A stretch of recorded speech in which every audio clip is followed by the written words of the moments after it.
Sure. Good morning. Thank you for coming back and joining us this morning, on Tuesdays with Paula. I do have as my guest today, I've mentioned her before, Cate Allen from the Cate Allen Hi, nice to meet Show you. and K-Talk. Yeah. And we're going to begin by talking a little bit about some very specific tools that you can use to help you feel not just better, but really begin to get in touch with the reason that you're here. And that is to be a vessel of love and presence a place of truth about who you are. I've mentioned Rapid Eye several times in the last couple of Facebook Lives. And the second half of Rapid Eye, it's made in two models. The second part of the model, actually, is what we call life skills. And in Rapid Eye, we identify patterns that are not working for you, holding you back, and we release those. And then we create new patterns.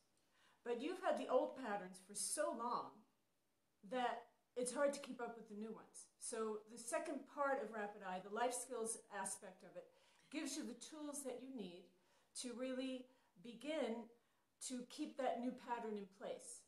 And that's where Cate's going to come in, because she has really made her career take off and her life change by taking responsibility for the quality of her life. She's learned a number of tools, not only through the Rapid Eye model, but through several things that she's done, because it does take a team. Whether we want to believe that or not, it takes a team. And so Cate has really taken the bull by the horns and learned as much as she can about how to change the old programming, the old beliefs, the things that really were holding her down and keeping her shut off. And she's here to share that with us. So Cate. Hi. First of all, tell us just a little bit about yourself. What is it that you do? Okay. And then tell us what tools you use and why your life has changed so much. Okay, well, a little bit about myself. I actually grew up in a huge family. I'm the seventh of 9 kids. So when you grow up in a big family, it's not unusual to be teased and made fun of kind of relentlessly. So that was a lot of my childhood. I just thought that was kind of normal. But what I do now is I'm a radio host. I'm an actress. And so I act in commercials and television and feature films. And I love it. So it's a lot of fun, and then I interview people on K-Talk. Okay, so you went from having a childhood where you were teased and made fun of and really had your confidence and your self-esteem cut down, and it shut you off, yeah? Absolutely. You were telling me before the show that you didn't even talk very much to people. No, I didn't. I was an extremely timid, quiet child. I rarely ever spoke up. So people in high school don't even remember. Yeah, so I knew she people. She made herself invisible. I was very quiet. The people I was friends with, they remembered me, but overall, I wasn't this huge outgoing person. So I've gone from being very quiet and shy and pretty timid to, this is who I am, and I love what I do, and I'm happy, and I enjoy myself. So, I would say that by no fault of anyone's, it's when you grow up in a big family or you grow up in American society, it's pretty normal to make fun of people. And so as a little girl, I was made fun of for like everything under the sun. From I couldn't run as fast as my brothers. I couldn't climb as fast. So that became something that I started doing. I learned how to run really fast, climb really fast, do all these things. But I was still really quiet and shy when it came to school. And so that was just kind of who I was. How did you take the leap from being that quiet, not good enough, to someone that's really quite public now? Well, I think there's a lot of things. It's, as I got older, I became more outgoing, especially in college. But then, you come across challenges and some other things that happen in your life. And then I realized, wait a second, this isn't me. There are these things, these events that have happened to me, and I don't want this to define my life. I don't want this to be me.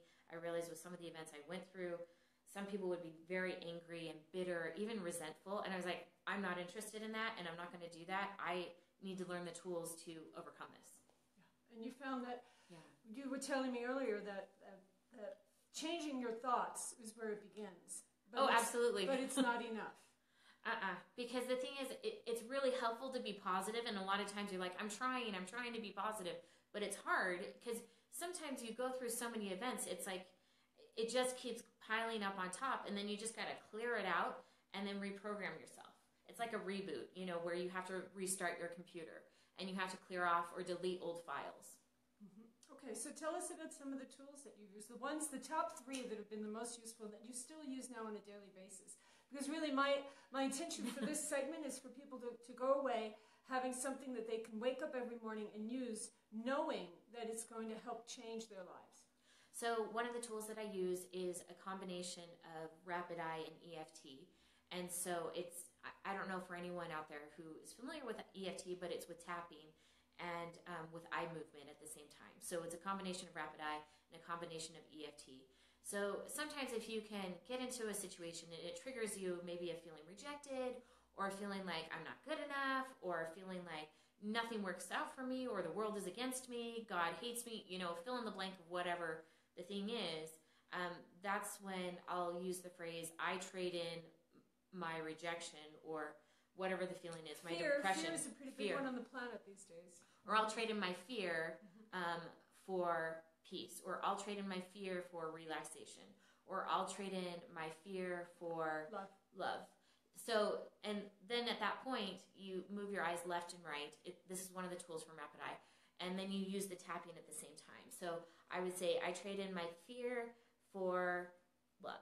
I trade in my fear for love. I trade in my fear for love. And then you tap here and you do the same thing. I trade in my fear for love. I trade in my fear for love. I trade in my fear for love. And you do it 3 times in each area. Then you do under the eyes. Then you do here. Then you do here.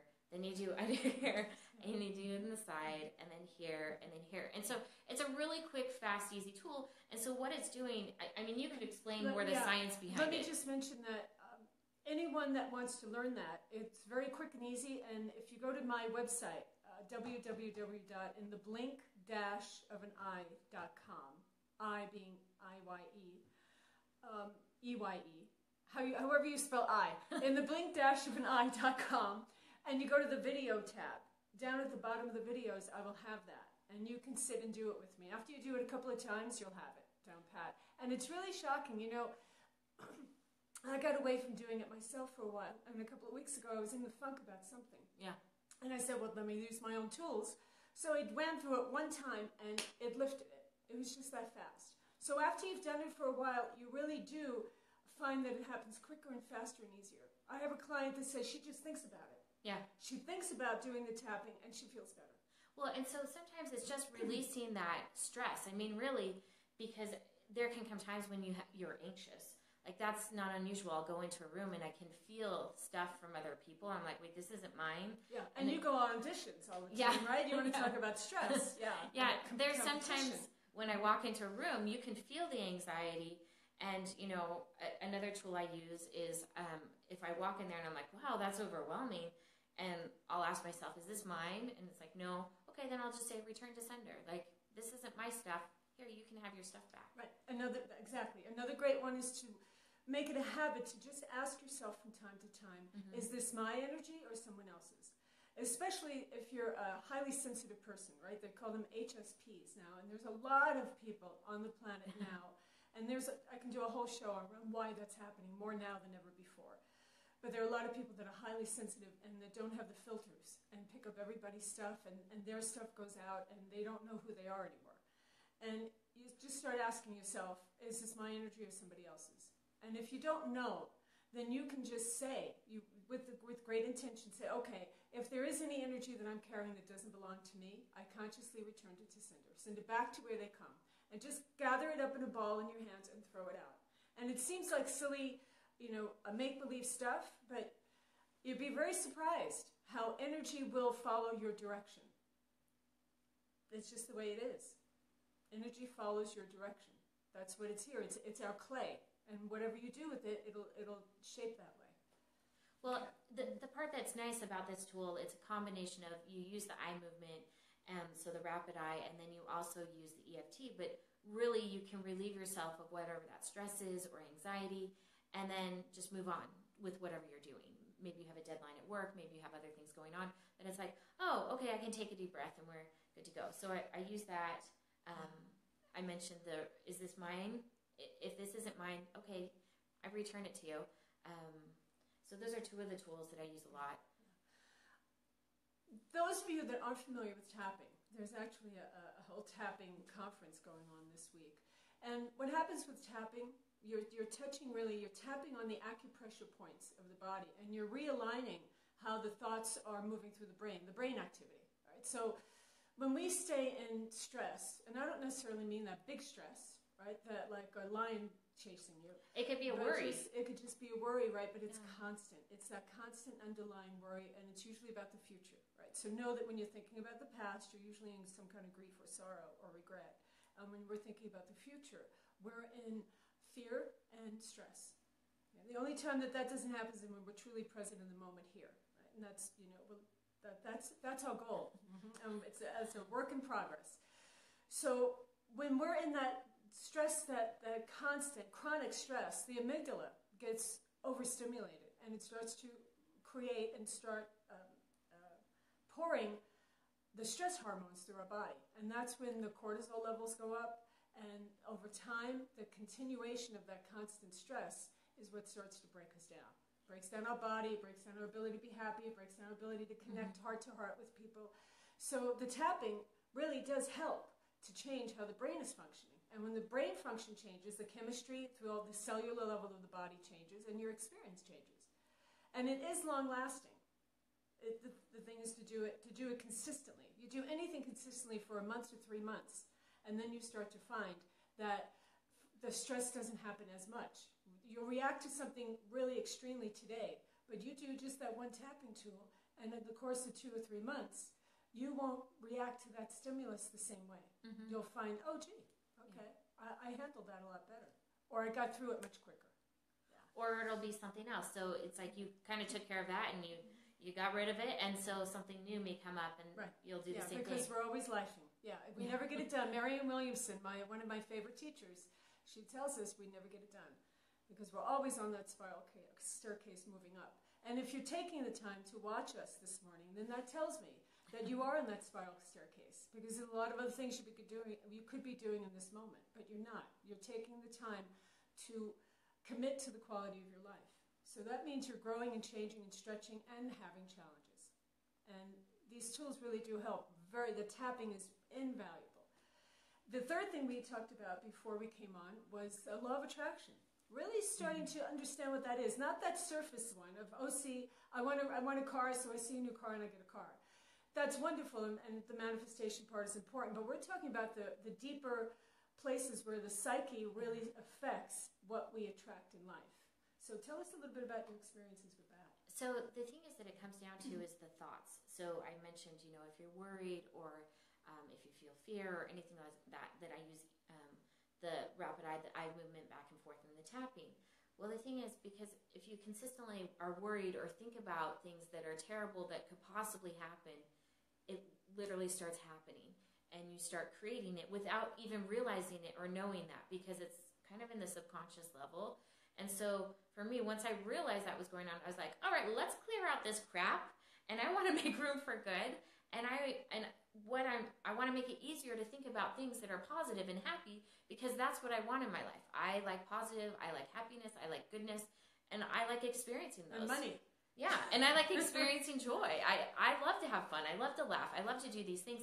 And so, but if you're so like downtrodden and you've got so much going on in your head that you can never get some relief, it's helpful to have these tools to get some relief and then be like, oh, I can breathe. All right, now let's make some space and some room to have some positive stuff. So it's like, once you get out the crap, let's get out the crap. Now let's put the good in. And so it made it a lot easier to think about other things. So another tool that I use is, especially if I'm starting to feel stressed out or something along those lines. So yesterday I was driving on the freeway and I'm in a blizzard, and I think the normal tendency for people would be like, oh my gosh, there's an accident, we're only going 10 miles per hour. But instead, what did I do? I said, oh, I'm thankful and grateful for the snow plows. I am thankful and grateful for my car. I'm thankful and grateful it's warm in my car. So I was able to be at a level where I stayed positive and happy. And then I started asking the questions. Well, what would it take for the freeway to clear? What would it take for all of us who are on the freeway right now that we can get to our destination safely and that everything will work out for us today? And I just was so thankful and grateful. And, I called in to work and I said, hey, it's going a little slow, but I'm going to be there as quickly as possible. Can someone cover the 2 minutes that I'm not going to be there?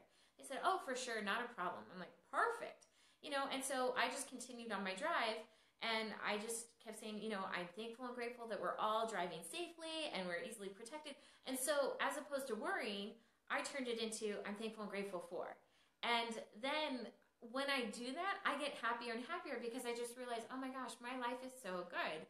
And I love the fact that these snowplows are doing their job and everyone here is working really well. And, it's just going really well. And I easily got to my destination. Everything worked out just beautifully.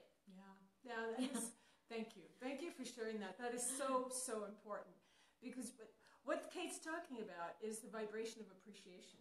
So David Hawkins, in his book, Power versus Force, has actually calibrated the vibration of a number of our emotions. We can photograph and measure now what the vibration that comes from us when we're feeling certain things and thinking things. Yeah, it can be measured. And appreciation measures way up there with the vibration of love.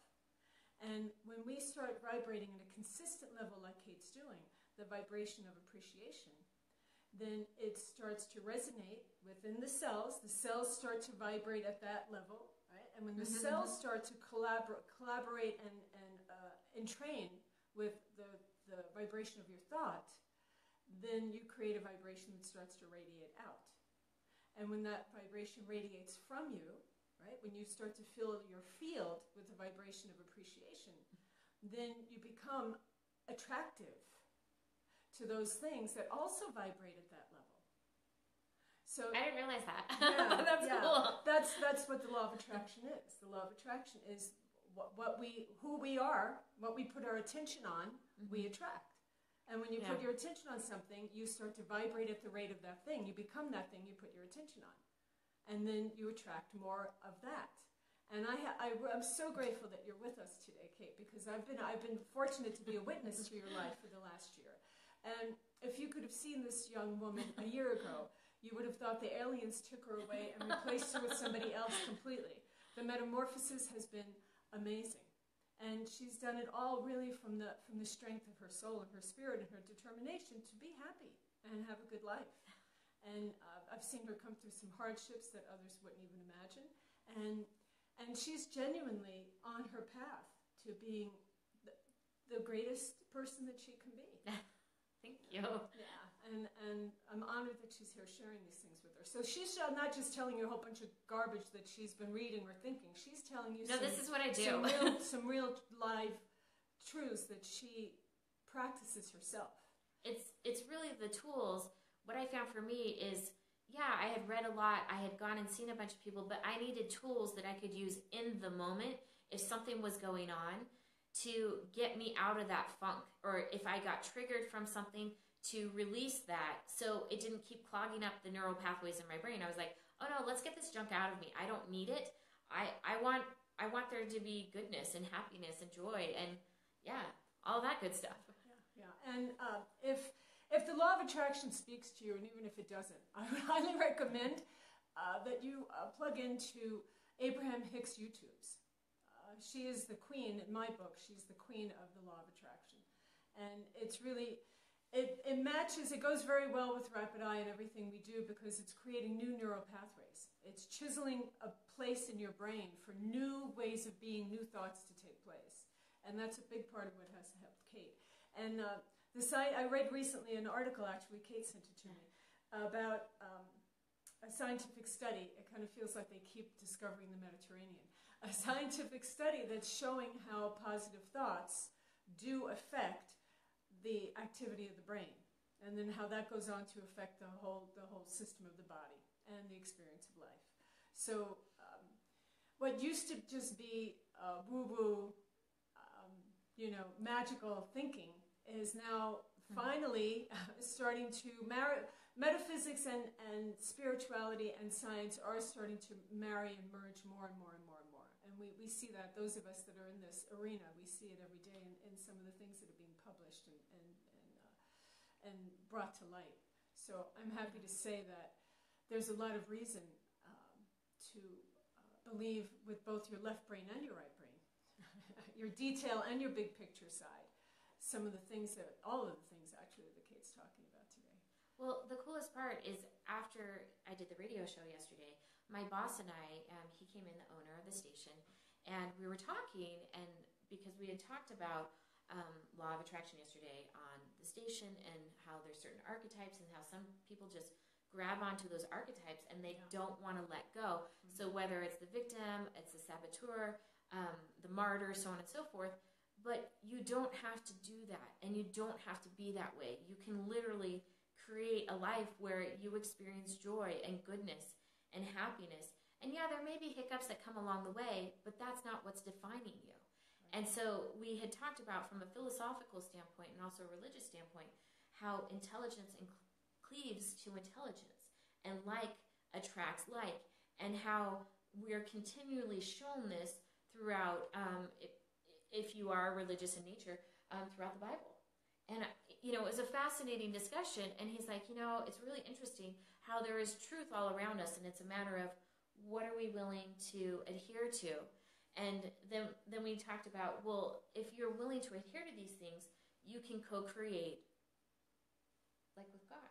Yeah. And so it just was like this mind-expanding discussion that it was really cool. Mm-hmm. Those are the funnest ones, yeah? They're spontaneous, with people you wouldn't even expect. Yeah. And it's interesting that you're mentioning the Bible, because last night in my sleep, I had a very interesting dream life last night. And somewhere in my sleep, I kept hearing the phrase from the Bible, put me first, put the kingdom first, and all things will come unto you. Yeah.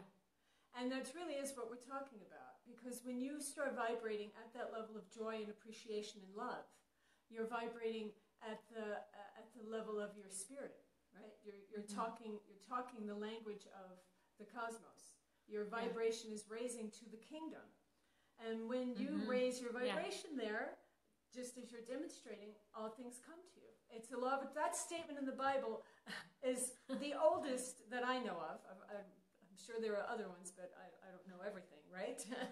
The statement in the Bible that says, put the kingdom first and all things shall come unto you, is really one of the earliest statements that I've heard of, testifying to the law of attraction. Well, the part that's so interesting, because as we continued our discussion, we talked about light versus dark. And he said, if you are emanating light, dark cannot exist. So light and dark cannot coexist in the same space. It's the same way truth and fiction cannot coexist in the same space. And so we're talking about it, that it's like, if you are full of happiness and joy and appreciation, then, terrible things are not going to come to you. Well, they may come to you, but they're not drawn to you. Yeah, exactly right. Yeah. Exactly. Yeah, because they're all around us, and we can't be responsible for what other people are vibrating and experiencing. Right. So we will experience it, but we're not likely to take it into ourselves. In the book I wrote, Call to Mastery: Living the Art of Ascension, I have a little section there where I talk about butterflies, and how there is a particular butterfly who, when the prey comes, the butterfly opens their wings, and the beauty is so stunning that it overwhelms their prey and they go away. So their beauty is what they protect themselves with. It's so fascinating, but there may be circumstances that come up, but you're not welcoming it into your life. And so that's the part. Right. When we started discussing, you're not resonating with it, so it doesn't have a place to get in. Exactly, and so it kind of disappears and falls off. Yeah. But it was so fascinating, because it depends on what you believe, what you're going to bring more in. So if you're thinking about worst case scenario all day, every day, that's going to be coming to you. Yeah. But if you're thinking best case scenario, like, oh my gosh, my life works out perfectly for me, everything goes my way, then you'll have different experiences where sometimes things literally drop out of the sky.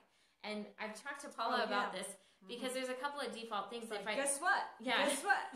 If I start to see myself going down this rabbit hole, and I'm like, well, the rabbit hole of sadness, darkness, whatever it is, then I'm like, oh, I got to pull myself out. I need to find things that I'm thankful and grateful for. And so I'll just switch and start going into that. And it's funny how when you get to that, then literally magical things just happen. And I'm like, thank you so much. Thanks, God. I really appreciate it. Right. However, we're not talking about pressing down, repressing, or suppressing the sadness. That's why Kate came and did her work. She did her rapid eye work, and she saw other practitioners. Because it's not about pressing that down. No. But it's about recognizing, that's an old story. That's old programming now. Yeah. That I really can choose whether I want to go into or go into something else, and she chooses to go to something else. until it's a perfect segue, because I was going to say in the very beginning of your journey, or anywhere where you hit with something that's really challenging and you can't just think your way out of it, it's an indication that it's important to find assistance. To find, Einstein said a problem can't be solved at the same level of consciousness at which it was created.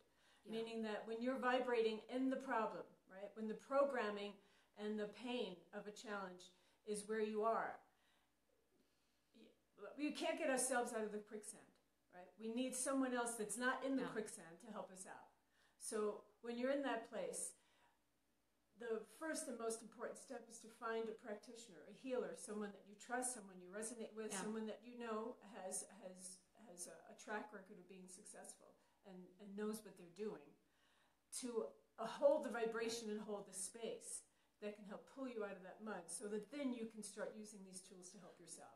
But initially, there was where you were I had a to year release ago. stuff. Yeah, from where you were a year ago, could you have possibly done what you're doing now for yourself? No, I didn't even see that as a possibility, because there was, how do I put it, like gunk that was, there was a lot of heavy stuff that I was carrying around, and I didn't know how to release it from my body and my brain. And so that's why I'm such a big fan of Rapid Eye, because I had tried probably about 100 different modalities. And so I kind of picked and chose tools from different ones, but Rapid Eye was the fastest and most effective for me to basically remove the trauma, remove the crap from my body, my muscle memory, and my brain, the neural pathways in my brain. So once I got the crap out, I made room for reprogramming and saying, okay, now let's set myself up for success. And so now I use those tools, but I tried to use the tools at first, but I had to get the crap out first. Yeah. So, excuse my language, but I just had to release this from my body and my brain, because your muscles do hold memories. And, if you've gone through something that's really hard or challenging or traumatic, your body remembers it and your brain remembers it. That's part of the reason why we get triggered. So I was like, got to remove this stuff, and then, okay, let's keep moving forward and create the best life that I know. Yep. Thank you. Yeah. Thank you. It's great. So we're just going to summarize the 3 things that Cate shared with you. Is the tapping technique that you can find on my website, on my video. And there's 2, actually. There's the tapping, and there's one called the quick release that just gets your eyes going side to side. And we'll talk about that probably next week. And then the second one was... Return to sender. Right. Make sure I check and see, okay, is this my stuff, or did I just pick up something from my mother that I was on the phone with, right? Yeah. Okay, I love her, and it's her energy. She needs it. When you return energy back to somebody, it doesn't matter good, bad, or indifferent. Energy changes form. So don't think you're doing somebody a favor by carrying their energy for them, because they need it. It's their life force. So when you feel like you've taken on somebody's pain because you're a wonderful person, know that you're really actually stealing their life force. And it's not your job to carry it. It's their job. So you want to give their energy back to them. Right? So that was the second piece. And also, in becoming more aware of that, especially if you're an HSP, it's a great idea to just, this is an old one, but it always works, to really see yourself just walking in a pillar of light. When you leave the house, just put yourself in light, as if you're putting your clothes on, right? You put on an armor of light. And that'll help you to... Grounding is really the best way to help you stay in your own energy, and we've talked about that before. So grounding will keep you in your own energy. And when we're not grounded, which happens often, then, okay, is this my energy or somebody else's? Did I just get into somebody else's story? And if you did, take it and just give it back with love, because it belongs to them. They need it, and you really don't. And if your energy has gone out to someone else, which happens a lot too, claim your energy back. Say, okay, I pull... Carolyn Mace used to talk about this all the time. Call your power back. Call your energy back from whoever you just dumped it on or gave it to or shared it with because you thought they needed it more than you did. And then the third one is the law of attraction. I just do. I'm thankful and grateful for it. It helps change me from whatever situation I'm in. If it's stressful or, as I mentioned, the traffic, it just helps change me into a different frame of mind and thinking about something else. So I say I'm thankful and grateful for it, and I'll come up with a billion different things. So, yeah. All right. Well, I thank you, Cate, very much. I was going to say I thank you all for being with us, and I thank you, Cate, really. This was a pleasure. Yeah. I can't tell you how gratifying it is to me to watch, speaking of butterflies, to watch the metamorphosis, the butterfly here. And I truly hope that you use one or all of these tools on a regular basis and start to see some shifts for you.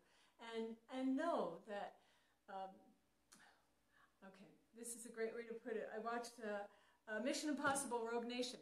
And in the beginning, it's so funny, one of the agents, he said, he called for help. And he said, no, I didn't call for help. I called for assistance. It's very different. So if you're one of those people that have trouble asking for help, just know that it's vital that you call for assistance. And that's what we're here for. We're here to help each other now come out of the old dark energy and into the new. Mm-hmm. So find someone that you really can work with and appreciate and grow with. And then use the tools that Kate's giving you. And tune into Kate's show every Monday morning, K-Talk. Cate Allen Show. 9 a.m. to 10 a.m. on ktalkmedia.com. Thank you all so much. Have a blessed week. Thank you. Bye-bye.